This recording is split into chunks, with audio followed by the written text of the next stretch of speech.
Welcome to Tech Research. If you have iPhone and you want to use diagnostic tool in your iPhone, why we are using the diagnostic tool? Because of sometimes some application is not working properly. So that condition you need to diagnose your iPhone. After use the diagnose tool in your iPhone most probably working very smoothly. How to use diagnose tool? Let's start. First of all, you need to turn it off your iPhone. Just simply turn it off. So now my iPhone is turned it off. Second thing, you need to press continuously volume up and down, and meanwhile you need to connect the power cable as well in your iPhone.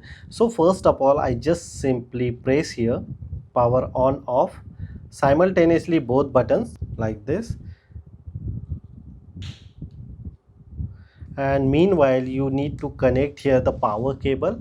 So you just pressing this button, power cable is connected here, Apple logo is just showing, and then release the volume up and volume down button and wait couple of seconds to start here the diagnose process. Give you a number of options.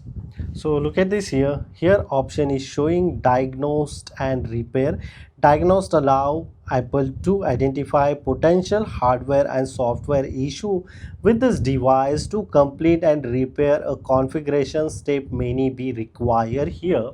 So that condition you need to say here continue, it's okay. Otherwise you want exit from here, you can exit from here as well. I just simply say continue.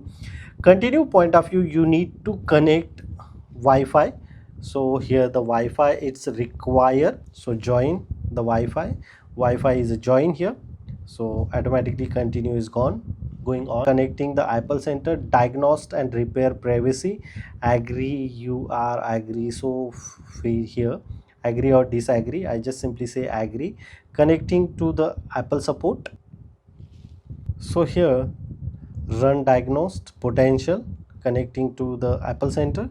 If it is any problem happen in your iPhone, it means diagnose process is going on continuously.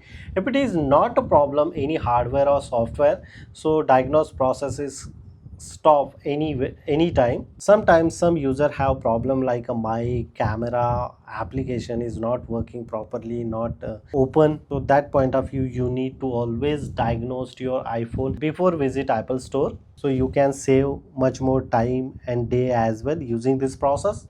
So my iPhone doesn't have any problem. So if it is problem is showing, so during this process you can very easily find out the problem of diagnostic, but my iPhone don't have any problem, so that's why the messaging is not generating here. So I go back here and just simply say exit, and my iPhone again restart, and restart your iPhone. So using this process you can very easily use diagnose tools and remove some of the bugs and error in your iPhone. So this is the simple process to apply diagnose tool in your iPhone. Hope you like this video. If you have any question, you can ask me on comment section. Before leaving, please share this video and subscribe our YouTube channel Tech Research. Till then, Jai Hind, Vande Mataram.